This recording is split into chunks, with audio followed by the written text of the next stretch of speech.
शस्त्र इस आत्मा को काट नहीं सकते, अग्नि इसको जला नहीं सकती, जल गीला नहीं कर सकता, वायु सुखा नहीं सकता। कैसे पहुंचे आत्मा तक? कुछ ऐसा होना चाहिए अपने पास भी, शस्त्र जिसे काट नहीं सकते, आग जिसे जला नहीं सकते। जब चोट लगे तो भीतर ही गूंज उठे, नैनम चिरम नैनम धरती पाप।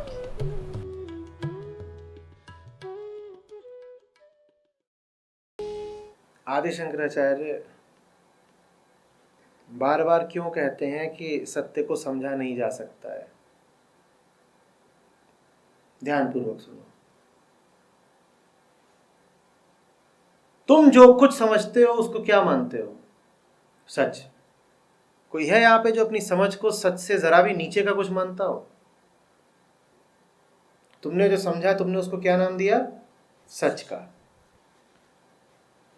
तो इसीलिए गुरुओं को तुमसे कहना पड़ा कि सच को समझा ही नहीं जा सकता। ये क्यों कहा?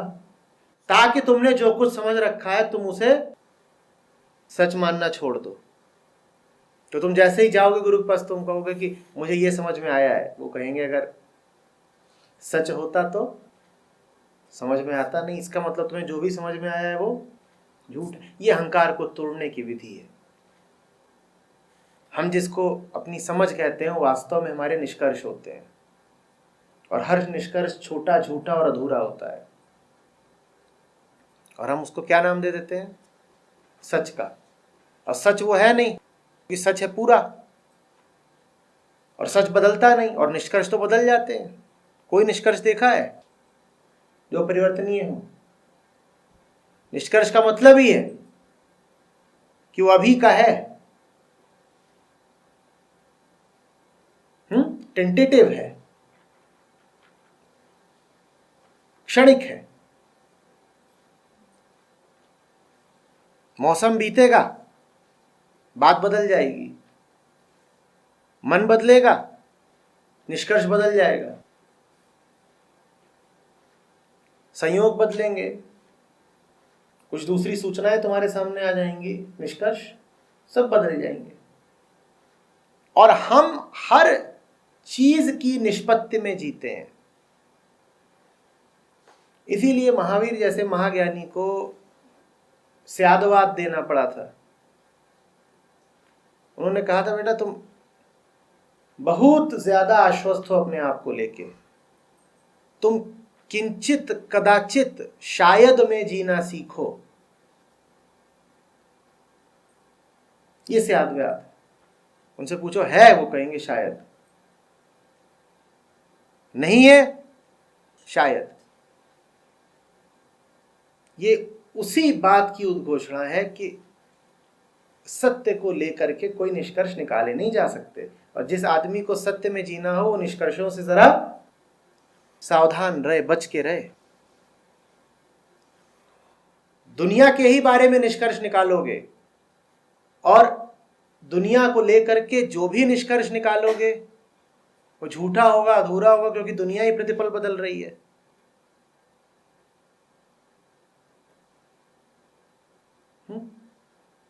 और सच को लेकर के निष्कर्ष निकल ही नहीं सकता। सारे निष्कर्ष भौतिक ही तो होते हैं ना। और किस भूत का भरोसा है? कौन सा भूत है जो नित्य है? कौन सी संरचना है जो अमर अमिट है?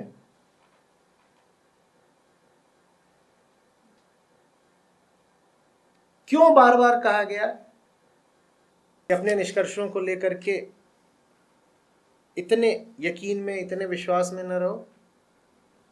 ये जानना है तो फिर ये भी समझना पड़ेगा कि सारा अध्यात्म क्यों है। किसी भी संत ने, महापुरुष ने, गुरु ने कुछ भी बातें बोली क्यों है? क्यों बोली हैं? इसलिए बोली हैं ताकि तुम्हारा दुख कम हो। करुणा के अलावा उनका कोई प्रयोजन, कोई स्वार्थ होता नहीं। सारी बातें हमसे बोली जाती हैं ताकि हमारे झंझट मिटे, हमारी तकलीफें कटें, हमारा बोझ घटे। अब अगर तुमने किसी निष्कर्ष को सच मान रखा है तो तुमने उस पर पूरा भरोसा कर रखा है कि वो सच है, और सच है इसीलिए अमिट है, अचल है, अडिग है।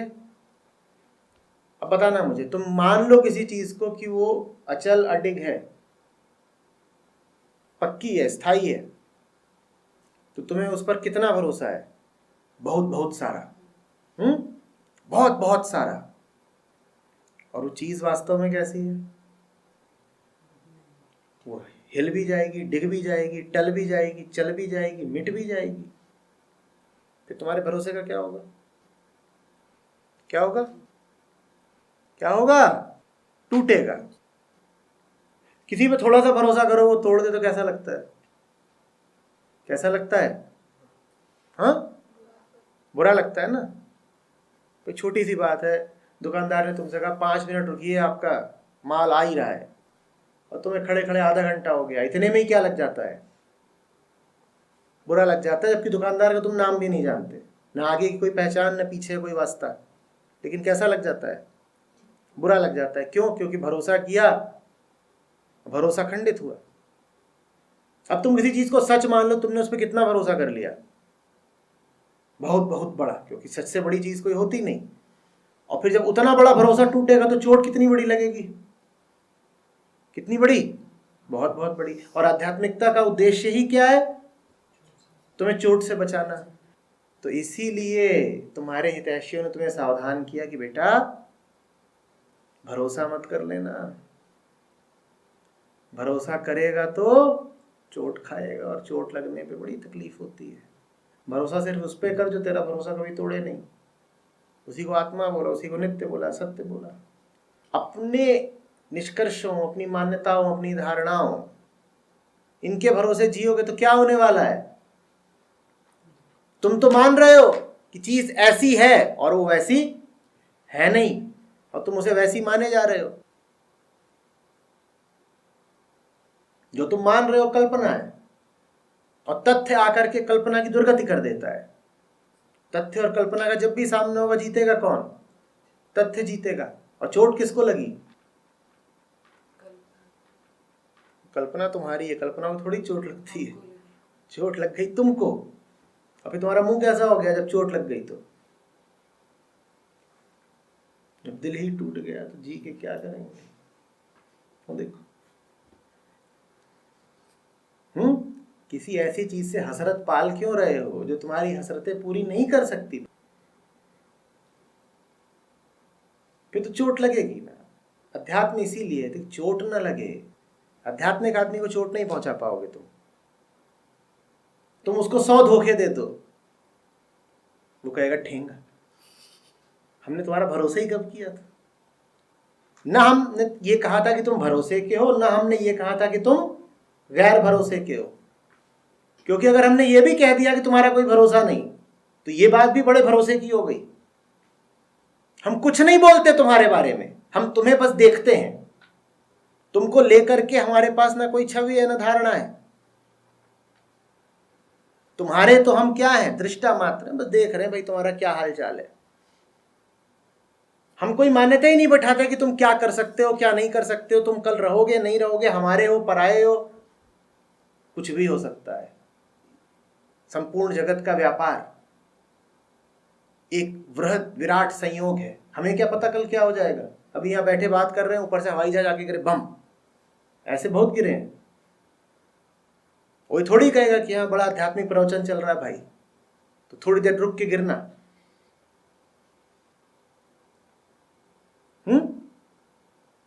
उड़ता चला जा रहा है, उसका टायर ही गिर जाए यहाँ पे तो भूकंप आ जाएगा। उतनी ऊंचाई से हवाई जहाज का पहिया देखा कितना बड़ा होता, आकर के यहाँ छत पे गिरे तो पूरा मोहल्ला कांप जाएगा। ये कितना बड़ा गड्ढा बनेगा यहाँ पे। ऐसा तो जगत का व्यापार है, संयोग ही संयोग। किसको क्या पता क्या है? तुम पता है कि कल सब के सब होगे? तुम्हें ये तो पता नहीं होता कि सुबह उठोगे तो दाएं कंधे में दर्द होगा कि बाईं जांघ में। फिर सुबह उठ के कहते हो हाय राम, पता नहीं काहे को आज यहाँ जांघ में दर्द हो रहा है। अपनी जांघ का तुम्हें पता नहीं, जगत के व्यापार का क्या पता है? उलट रहे हो, कुछ कर रहे हो, डॉक्टर के पास जाते हो, पूछता है क्या खाया था, तुम्हें यही नहीं पता क्या खाया था, मूर्ख की तरह उसका मुंह ताकते हो। वो कहता है ठीक है, सब तुम्हारे ही जैसे आते हैं, ये लो पहले टेस्ट करा के लाओ, जाओ 10,000 रुपया दो, उधर टेस्ट होगा। कहा कि तुम्हें पता ही नहीं तुमने खाया क्या है, पहले तो ये पता लगा जाए कि पेट में घुसा क्या हुआ है तुम्हारे। लेकिन हमको जगत को लेकर के बड़ा भरोसा रहता है कि हमें सब पता है। अभी पूछ दे दाढ़ी में कितने सफेद बाल है तो बता नहीं पाओगे। फिर पूछ दिया जाए कि कौन से दांत में धीरे धीरे कीड़ा लग रहा है तो पता नहीं होगा तुमको। पता उस दिन लगेगा जिस दिन या तो खून देखोगे या दर्द उठेगा, तब कहते हो हाय ये क्या है, कीड़ा घुसा है। तुम्हारे मुंह में कीड़ा घुसा है, तुम्हें नहीं पता, और तुम्हें बाकी सब कुछ पता है दुनिया भर का। तुम बात समझो, पहले कीड़ा कहाँ घुसा है? तुम्हारे ठीक मुंह में घुसा है, और तुम्हें नहीं पता कि मेरे मुंह में कीड़ा घुसा हुआ है। और तुम कहते हो ये है और वो है और सत्य ऐसा है और विश्व ऐसा है और ब्रह्मांड की उत्पत्ति ऐसे हुई थी, और कीड़ा अंदर पेट पकड़ के हंस रहा है। ये ब्रह्मांड की उत्पत्ति बता रहे हैं, ये बता रहे हैं कि समय कैसे शुरू हुआ था, ये बता रहे हैं कितनी आकाश गंगाएं किधर हैं। इन्हें ये तो पता नहीं कि मुंह में कत्थक कर रहा हूं मैं, और वहां बैठे बैठे वो चैटिंग कर रहा है और कीड़ियों को बुला रहा है और तुम भी आ जाओ। ये इतने बेहोश हैं, कुछ पता नहीं लगने वाला। मुंह खोल के सोते हैं, रात में घुस जाना। अरे ये हम लगातार दर्द का प्रबंध कर रहे होते हैं। जहां कुछ भी हो सकता है वहां हसरतें बैठा करके हम क्या कर रहे हैं? दर्द का इंतजाम कर रहे हैं। ये ऐसी सी बात है कि तुम बिल्कुल मन बना लो कि छत पर जाऊंगा और ऊपर अगर वृक्ष के आकार का बादल दिखा तो प्रसन्न हो जाऊंगा, और नहीं दिखा तो दहाड़े मार मार के रहूंगा। और ये तुमने पहले से ही शर्त रख दी है, धारणा बना ली, कहीं से तुम्हें आशा बन गई है कि आज वृक्ष की आकृति का बादल छत से तैरता हुआ जरूर दिखेगा। और तुम गए ऊपर और तुम्हें कुछ दिखा नहीं। अब तुम क्या कर रहे हो? छाती पीट रहे हो, बाल नोच रहे हो, सर पटक रहे हो। तुमसे किसने कहा था हसरत बैठा हो? हसरत पूरी नहीं हो रही तो हालत देखो अपनी। तुम्हें किसी ने लिखित आश्वस्ति दी थी कि दुनिया वैसे ही चलेगी जैसे तुम चाहते हो, तो तुम्हें हक क्या है चाहने का कि ऐसा हो जाए कि वैसा हो जाए? वैसे ही होगा जैसा होना होगा। तुम दूर से देख लो, अपनी मौज में जियो। तो छोटे बच्चे खेलते थे बचपन में, सामने सड़क थी और सड़क बहुत व्यस्त नहीं थी, तो उसमें थोड़ी थोड़ी देर में वाहन आते थे। और जहां बच्चे खड़े थे उससे ठीक पहले एक मोड़ था, तो पता नहीं चलता था दूर से कौन सा वाहन आ रहा है। बिल्कुल मोड़ से जब सामने आता था वाहन तो पता चलता था। तो वो शर्तें लगाते थे वहां खड़े होके। वो कहता था अगला जो है वो काली कार होगी, वो बोलता छोड़ दे। अगली एक सफेद बाइक होगी। अभी दोनों खड़े हैं, 2 मिनट बाद वाहन आया। वो एक मरियल ट्रक था, वो निकलने भर में आधा हो गया। अभी दोनों रो रहे हैं, कह रहे हमारी तमन्ना नहीं पूरी हुई, एक की कार नहीं आई, एक की बाइक नहीं आई। रो ऐसे रहे जैसे उनकी व्यक्तिगत कार और व्यक्तिगत बाइक छिन गई हो। तुमसे कहा किसने था कि तुम सट्टा लगाओ, जुआ खेलो? अस्तित्व के बारे में कुछ भी बोलना जुआ खेलने जैसा है कि नहीं? जुआ खेलने क्या अर्थ होता है कि जहां पर तुमको कुछ पता नहीं, तुम वहां पर भी अपना दिल लगा रहे हो, वहां पर भी तुम अपना पैसा लगा रहे हो, वहां पर भी तुम अपना अर्थ ढूंढ रहे हो। पैसे कोई अर्थ बोलते हैं, धन अर्थ। तुमने अर्थ का संबंध किसके साथ कर दिया? किसी ऐसी चीज के साथ जिसका कोई भरोसा नहीं है, या भरोसा है भी तो बहुत कम, बहुत थोड़ी जानकारी के साथ तुमने बहुत बड़ा सट्टा लगा दिया। आदमी ऐसे ही जीता है, हमारा सारा जीवन ऐसे ही है। हमें कुछ पता नहीं, हम सट्टा बड़ा खेल जाते। बड़ा खेल गए तो खेल गए, मात्र खेल होता तो कोई बात नहीं थी। हम उम्मीद भी कर बैठते हैं कि हम जीतेंगे, और फिर जीतते नहीं तो ये दुनिया, ये महफिल मेरे काम की नहीं।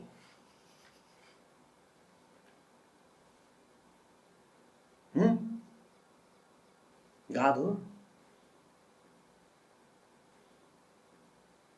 ये दुनिया, ये महफिल मेरे काम की नहीं। दुनिया दुनिया है, महफिल महफिल है। तुमने उसमें काम बैठा काहे को दिया? ये ऐसी सी बात है कि हमारा मूड तभी अच्छा होगा जब आज बारिश हो जाए। ऊपर वाला तुमसे पूछ के बादल भेजेगा, और तुमसे पूछे हो, तुम्हारा पड़ोसी है, उसे आज कपड़े सुखाने हैं, वो क्या कह रहा है? कि खबरदार जो आज बूंद भी टपकी। अब वो तुम्हारी सुने कि उसकी सुने?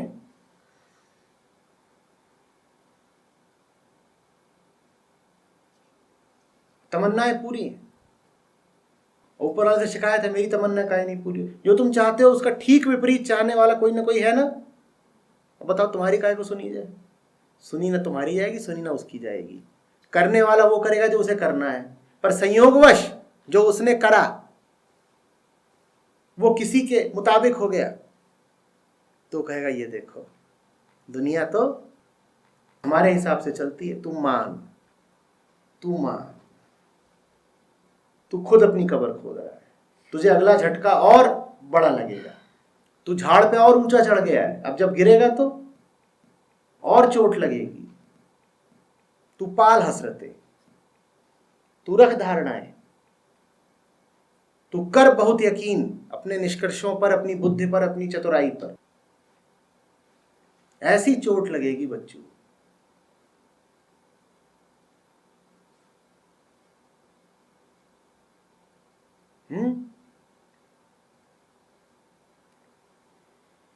गुरुओं ने अपनी करुणा में कहा,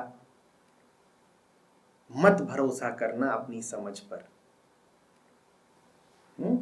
इसीलिए उन्होंने कहा बड़े संक्षिप्त तरीके से कि सत्य अज्ञेय है, सत्य अचिंत्य है, ताकि तुम अपने ज्ञान पर और अपने चिंतन पर झूठ मूठ की आस्था न बैठा लो। ठीक है।